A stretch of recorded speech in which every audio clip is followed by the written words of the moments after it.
présence de Dieu. Tu vas écouter la parole de Dieu ce soir différemment.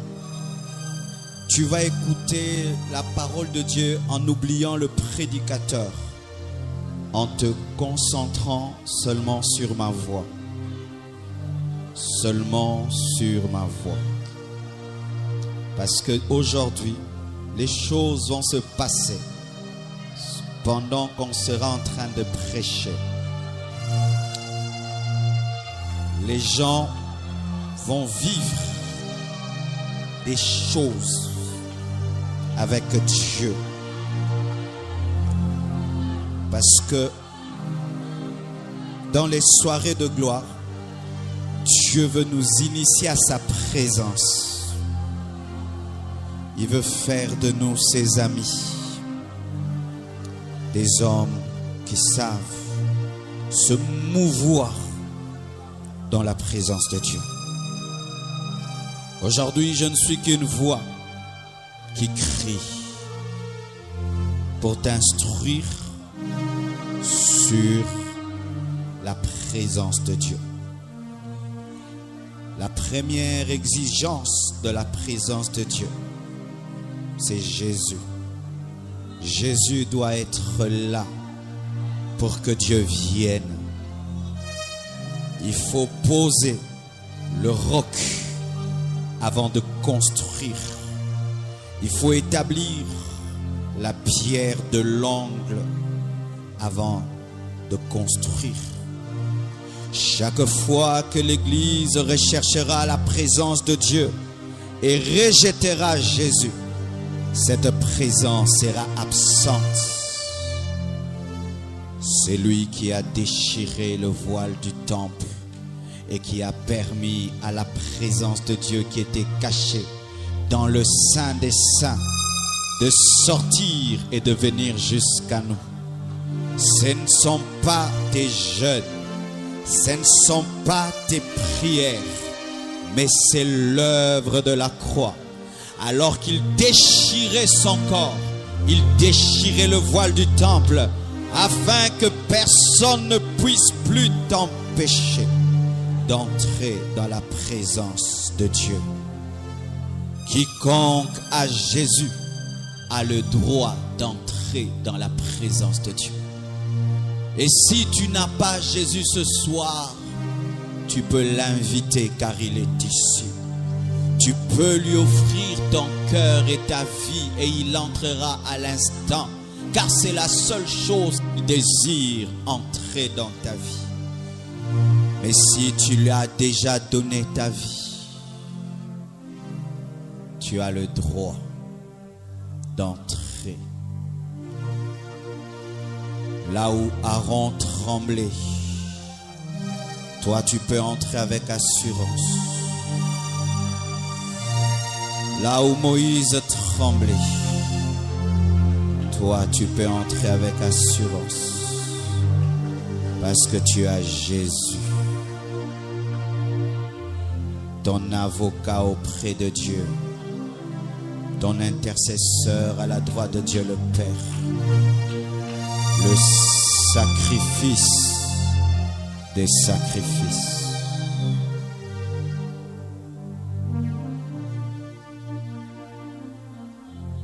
Mais une fois que tu as donné ta vie à Jésus pour vivre la présence de Dieu, tu dois mener une vie de sanctification.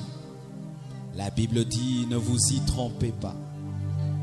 Perçois la sanctification, recherchez la paix avec tous et la sanctification sans laquelle personne ne verra Dieu.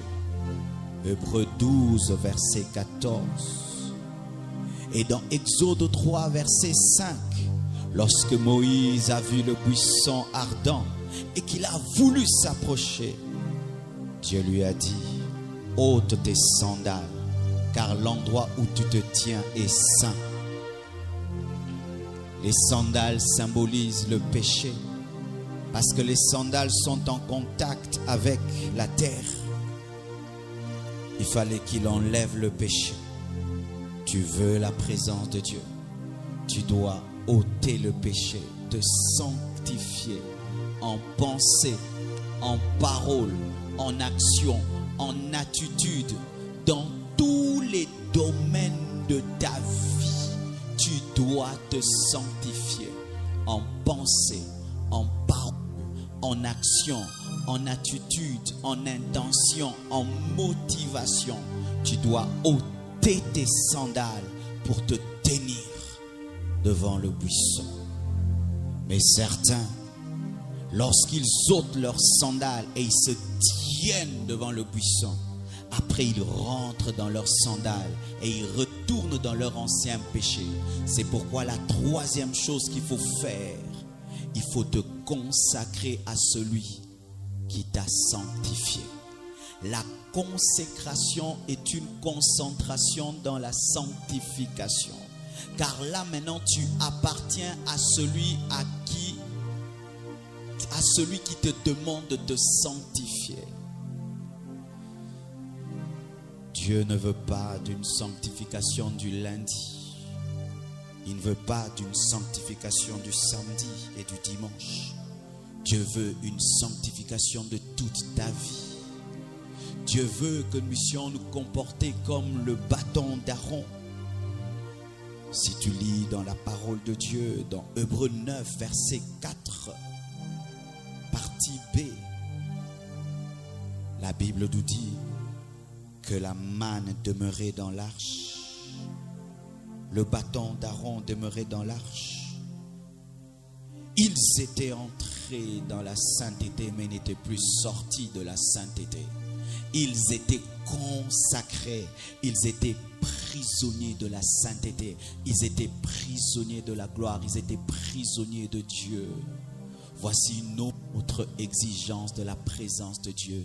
Tu dois devenir prisonnier de Dieu. Tu dois te consacrer totalement à Dieu. Pas pour un instant, mais pour toute ta vie. Tu dois venir et rester là. Tu dois rire dans la présence de Dieu. Tu dois cesser de vivre pour toi, pour vivre pour lui. Tu dois cesser de vivre par toi pour vivre par lui. Tu dois cesser de vivre pour ce que tu veux, mais tu dois vivre pour ce qu'il veut. Tu dois venir et rester. C'est la dimension que Paul avait atteint. Paul était plus qu'un serviteur de Dieu. Paul était un prisonnier de Dieu. Seigneur, je refuse d'entrer dans ta présence et de sortir. Je veux entrer, ne plus sortir.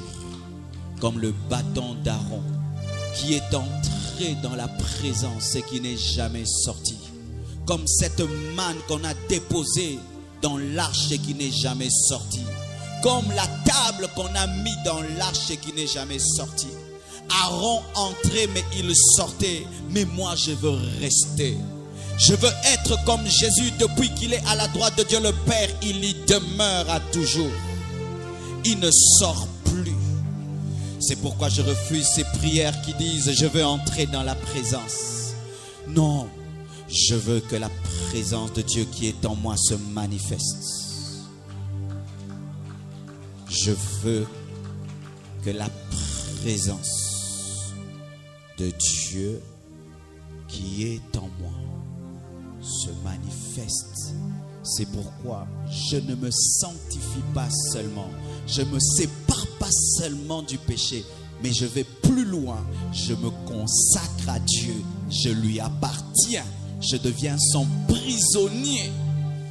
S'il y a des hommes qui sont des prisonniers des démons, je vais être prisonnier de Dieu. Ou quand même je veux pécher, je n'arrive plus à pécher. Ou quand même je veux faire le mal, je n'ai plus la force de faire le mal. Ou quand même je refuse de prier, je me retrouve en train de prier. Ou quand même je dis je ne vais pas adorer même dans mon sommeil, je me retrouve en train de l'adorer. Ou quand je dis je ne ferai plus le bien, mais c'est plus fort que moi, j'ai des liens divins. Les exigences de la présence de Dieu.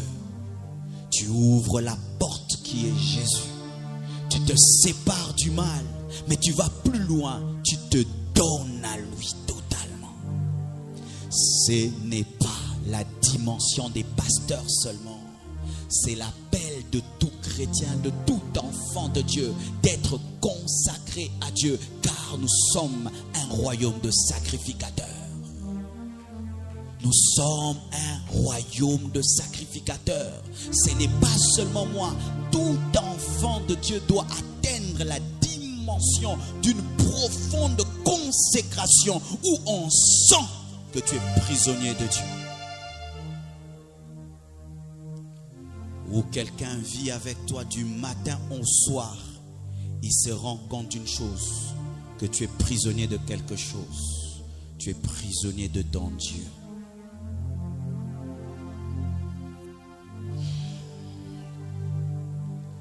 Mais plus loin, la présence de Dieu exige la sensibilité. Genèse 28, verset 16 nous dit, Jacob s'éveilla de son sommeil et il dit, certainement l'Éternel était dans ce lieu et moi je ne le savais pas. Et 2 Samuel 5, 24 dit, quand tu entendras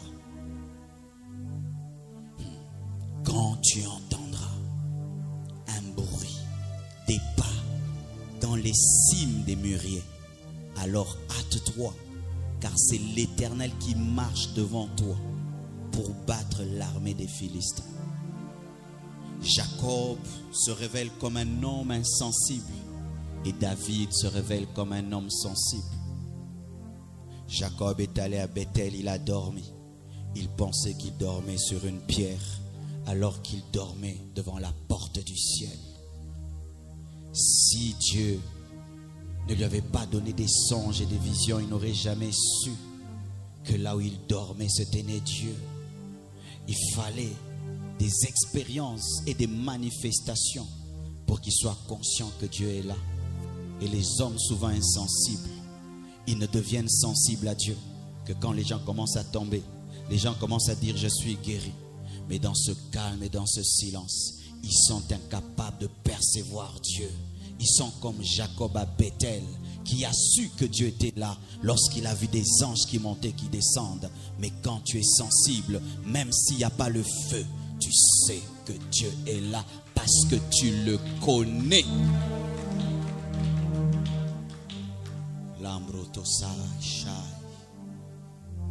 Quand j'étais infidèle, mon pasteur avait toujours un parfum. Et quand je fermais mes yeux, que je priais à l'église, je pouvais savoir quand est-ce qu'il entrait dans le culte. Rien que par son parfum. Quand il passait, j'avais même pas besoin d'ouvrir les yeux pour savoir qu'il est là. Je connaissais son parfum. Pareil aussi, les gens sensibles n'ont pas besoin de voir des visions, des miracles et des prodiges. Mais le parfum de Dieu, ils peuvent sentir, même dans un taxibus, que Dieu est là. Ils peuvent sentir, même dans le bruit, que Dieu est ici. Dieu était là. Et je ne le savais pas. Mais écoutez l'exercice que Dieu donne à un autre homme, David. Il lui dit, tu vas aller à la guerre, mais voici le signe que je te donne. Lorsque tu m'entendras marcher au sommet des feuilles des arbres. Je respecte David. David avait la dimension du Nouveau Testament dans l'Ancien Testament. David, il ne lui manquait plus que de parler en langue. Il avait une dimension futuriste. Il était en avance par rapport à son temps. Et Dieu lui donne un examen difficile. Il dit, quand tu entendras. Parce qu'il savait que David entendait souvent. C'était important ce signe parce que cela déterminait la victoire à la guerre. Et on ne peut jamais donner un tel signe à n'importe qui. C'est seulement quelqu'un qui a une oreille. Lorsque tu m'entendras marcher au sommet des feuilles, mais les oiseaux aussi marchent. Il était sûr que David était capable de distinguer quand un oiseau marche et quand l'Éternel marche. Ou quand c'est le vent qui souffle veut dire ça, c'est le vent. Ça, c'est un oiseau. Ça, c'est l'Éternel. Il nous précède à la guerre. Levez-vous, on y va. Comment tu le sens? Comment tu le vois? Je le connais. La présence de Dieu exige la sensibilité. Et la grandeur d'un culte, ce n'est pas le nombre de personnes qui viennent, mais c'est la concentration de la divinité présente.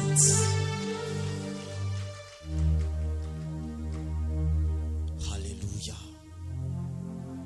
Et quand tu atteins le niveau de sentir Dieu dans ta chambre et de venir avec cette sensibilité dans le culte, et lui vient aussi avec cette sensibilité dans le culte. Et quand des hommes sensibles se mettent ensemble, ils entendent les voix de Dieu sur les feuilles des mûriers. Ils deviennent les modérateurs du culte. Et on a des cultes dirigés par le Saint-Esprit parce que les hommes qui sont venus peuvent entendre la direction de Dieu.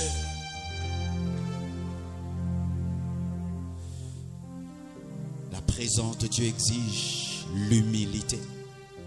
Genèse 17, verset 3-4, la Bible dit: Abraham tomba sur sa face et Dieu lui parla en disant: je te rendrai grand, je ferai de toi le père d'une grande multitude. Mais Abraham, quand ses mains voient Dieu, la première chose, il tombe. Vous voyez ce frère-là? Ce sont des manifestations spirituelles des gens qui comprennent que quand Dieu est là, on se prosterne. Vous voyez le frère qui est là-bas, qui dort pendant que je prêche? C'est très spirituel. La sœur Ezabulo Romoroso Nzamba Kiti Posa Kolobe Silara Posa Kol Sambele Silara Ogikanzo te Sengi Kara Fukama. Parce que le poids de Dieu, quand il vient, il demande à la chair de descendre. Rebo Saka Yama Sharamama. Une fois, j'ai vu une réunion de Joanita. Une prédicatrice a commencé à prêcher, la gloire de Dieu est tombée sans qu'on dise à qui que ce soit de se prosterner. Tout le monde a couru devant l'estrade et s'est prosterné. Tout le monde. Ce sont des gens qui ont la culture de la présence de Dieu, qu'elle réclame l'humilité. Elle réclame l'humilité même au roi. C'est pourquoi David pouvait se défaire de ses vêtements et danser comme un homme de rien. Elle réclame l'humilité même à l'homme le plus intelligent.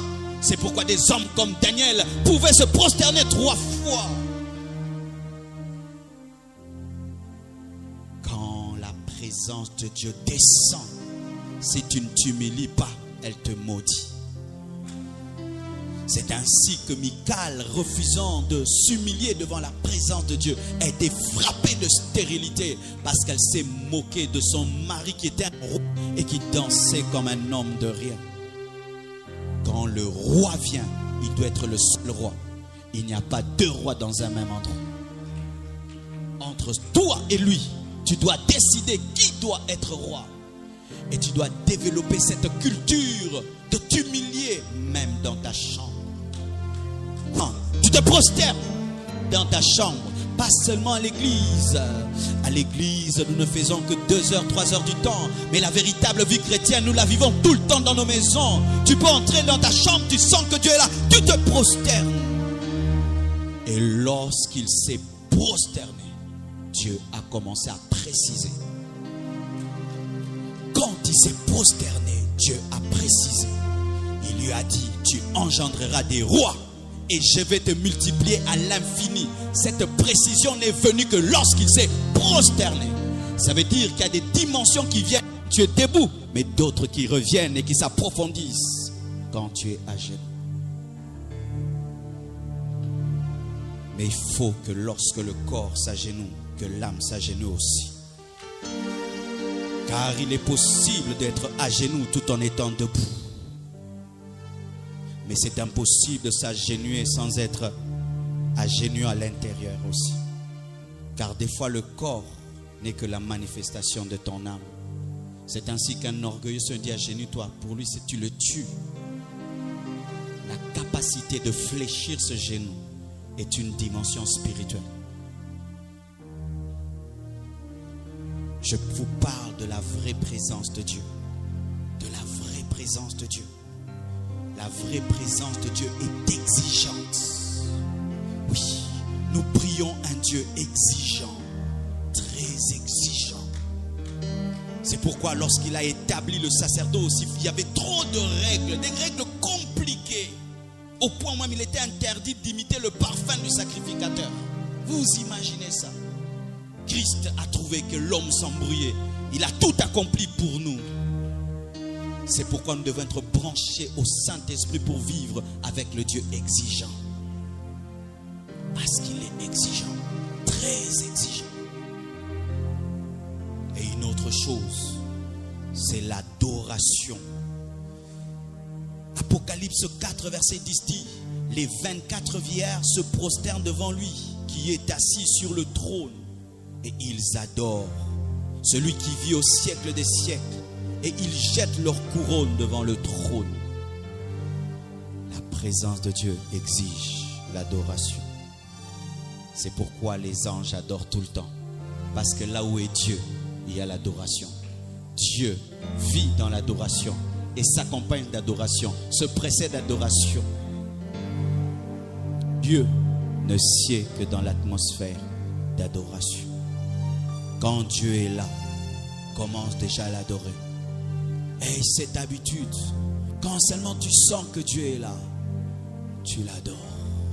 Gloire à toi. Merci pour ta présence. Tu es le Dieu réel, le créateur de l'univers. Tu es le Dieu qui s'approche des hommes, même quand les hommes sont indignes de toi. Tu es le Dieu parfait qui habite une lumière inaccessible que personne ne peut voir, mais que nous verrons par Jésus. Tu es le chemin, la vérité et la vie. Tu es le Dieu de grâce que nous ne comprendrons jamais suffisamment. Pourquoi un si grand Dieu peut s'intéresser à des petites créatures comme nous? Je veux t'aimer de tout mon cœur, toi qui m'as donné jusqu'à la dernière goutte de ton sang. Précieux Jésus, précieux Jésus. Il est ton bouclier dans le combat. Il est la fondation de ta vie. Il est l'invisibilité qui te protège de toute invisibilité. Car la plupart de nos combats sont invisibles. Et la plus grande force que nous avons est invisible. Il est celui que je ne vois pas qui contrôle tout ce que je vois. Il est l'esprit de mon esprit, la vie de ma vie, l'essence et la substance du paradis. Sans lui, le paradis devient un désert et le paradis devient l'enfer. Sans la présence de Jésus au paradis, c'est un enfer.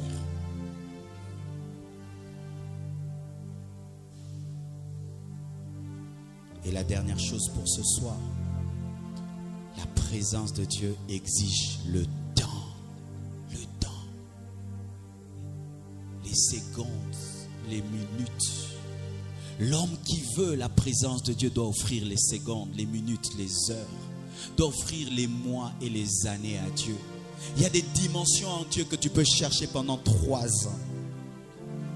Pendant 5 ans. Au Lukakaye.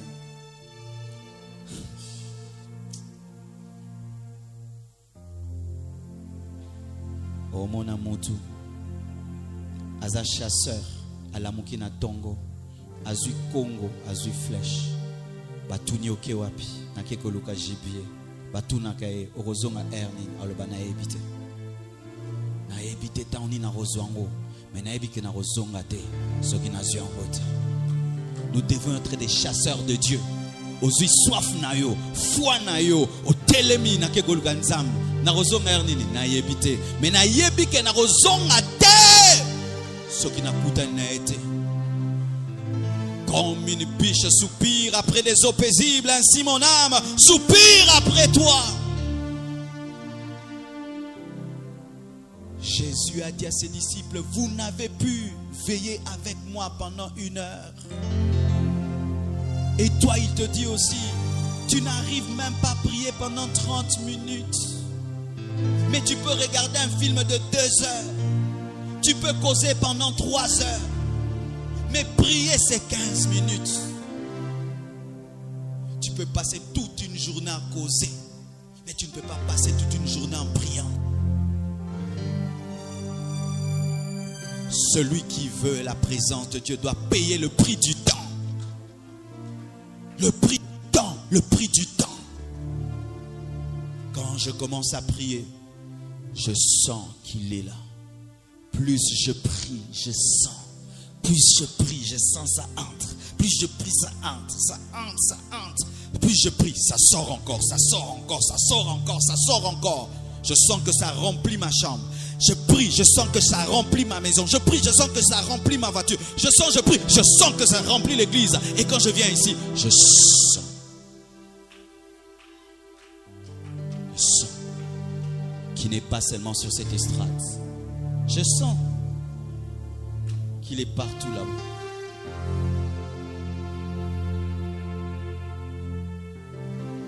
Mais il faut lui donner le temps. Il faut être passionné. Tu t'agenouilles. Même si tu as mal, tu agenouilles. Même si tu t'ennuies, tu restes là.